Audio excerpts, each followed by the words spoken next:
संगत जी प्यार से कहना धन निरंकार जी।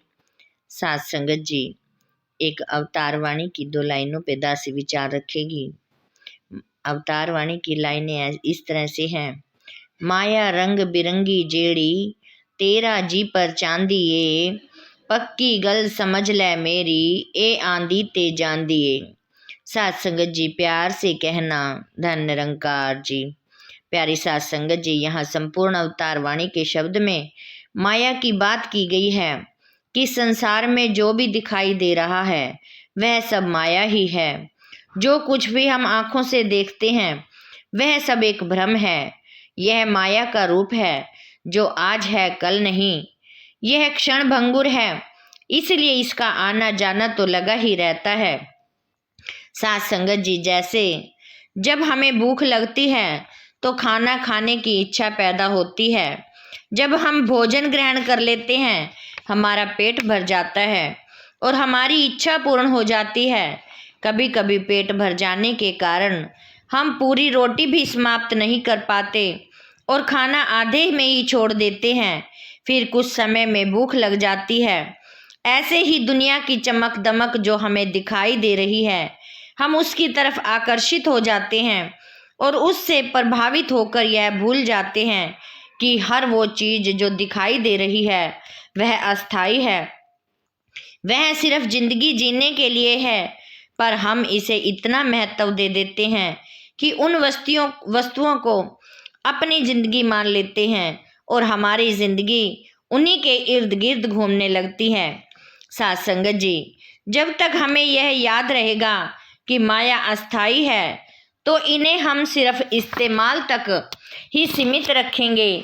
उनको अपने मन और दिमाग पर इतना हावी नहीं होने देंगे कि हम उन वस्तुओं पर इतने निर्भर हो जाएं कि उनके बिना हमारा गुजारा करना ही मुश्किल हो जाए। प्यारी सात संगत जी, यही इस वाणी में दर्शाया गया है।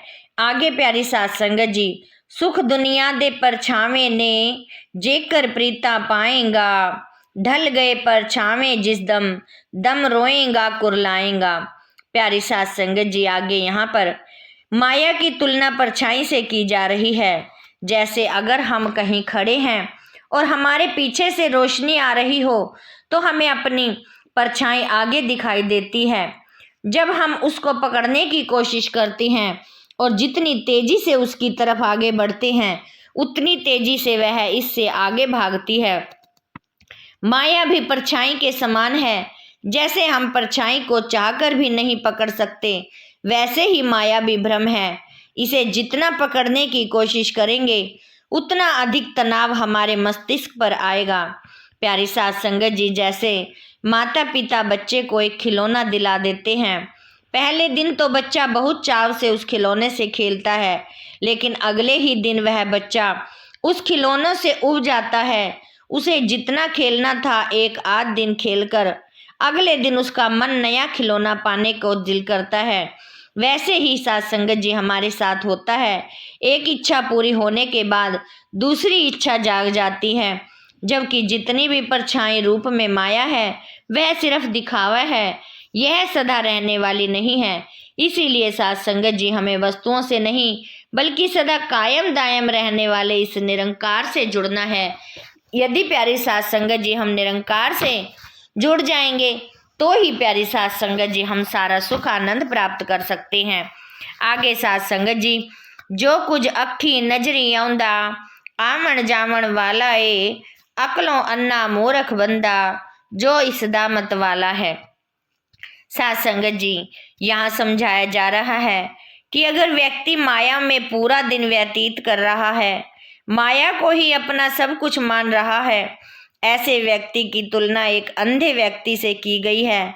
हमें क्या चीज देखनी है कि किस चीज को प्यारी सात संगत जी हमने प्राथमिकता देनी है। आंखें होते हुए भी हम यह नहीं देख पा रहे हैं।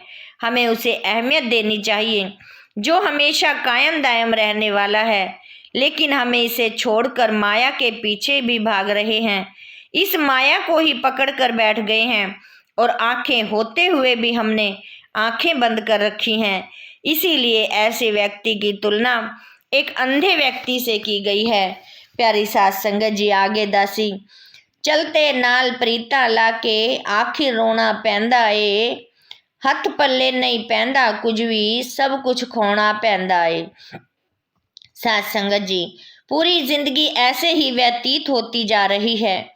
अंत समय में यह एहसास होता है कि इस जीवन काल में हमें जो करना था वह तो हमने किया ही नहीं। इस माया का ही सहारा लेते रहे, माया में ही भ्रमित रहे, जबकि हमें जीवन में प्रभु परमात्मा की पहचान करके इसके एहसास में रहना था। प्रभु परमात्मा निरंकार को तो प्राथमिकता दी नहीं और केवल भौतिक जीवन को प्राथमिकता देते रहे।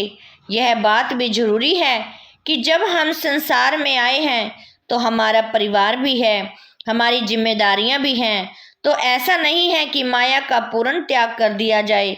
ये सारी चीजें तो निरंकार ने बनाई है, इनका सदुपयोग तो करना है, लेकिन इन्हें अपने ऊपर हैवी नहीं होने देना। अगर कोई चीज हमसे छीन भी जाती है तो हमारे ऊपर इसका इतना असर ना हो जाए कि हम निराश होकर बैठ जाएं, हम सत्संग छोड़कर बैठ जाएं। कभी कभी तो साथ संगत जी हम इतने निराश हो जाते हैं कि अपनी जिंदगी को ही समाप्त करने के ख्याल हमारे मन में आने लगते हैं। हमें इन चीजों से ऊपर उठना है। यह प्रभु निरंकार जो हमेशा सहज रूप में रहता है, इसी का मजबूती से सहारा लेते हुए अपने जीवन को व्यतीत करना है। आगे साथ संगत जी, नाल संत दे प्रीत करे जो, सुख ओ सारे पा लैंदा, कह संत अवतार करे जे कृपा, अपने नाल मिला लैंदा। प्यारी साथ संगत जी, संत हमेशा हर इंसान पर अपना सकारात्मक प्रभाव छोड़ते हैं। जब हम सत्संग में आते हैं और वहाँ साथ संगत जी जो वचन बोले जाते हैं उनको अपने जीवन में ढालते हैं तो हमें सही दिशा प्राप्त होती है। संतों ने युगों युगों में मानव मात्र को सही मार्ग ही दिखाया है। जब से यह दुनिया कायम है, संत प्रवृत्ति वालों ने यही शिक्षा दी है कि हमें अपने आप को सही दिशा में ले जाना है, सही रास्ते का चुनाव करना है, सबकी अच्छाइयों को देखना है, किसी के अंदर की खामियों को नहीं देखना। हर वस्तु और इंसान भी माया का ही रूप है, इसीलिए कुछ भी पूर्ण नहीं है। फिर भी हमें बुराई को न देखते हुए सबकी अच्छाई को ही देखना है। बुराई से प्रभावित होकर अपना ध्यान नहीं भटकाना और किसी पर प्यारी साथ संगत जी टिप्पणी भी नहीं करनी।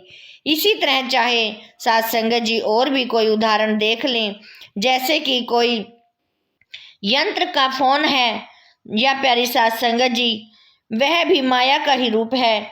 जब तक वह नया है हम उसकी परवाह करते हैं, लेकिन साथ संगत जी जैसे जैसे वह पुराना होता जाता है हमें उसकी उतनी परवाह नहीं रहती जितनी पहले रहती थी। फिर कुछ समय बाद मन करता है कि इसको बदल दें और कोई नया और फोन खरीदा जाए। प्यारी साथ संगत जी, ऐसे ही संसार में संगत जी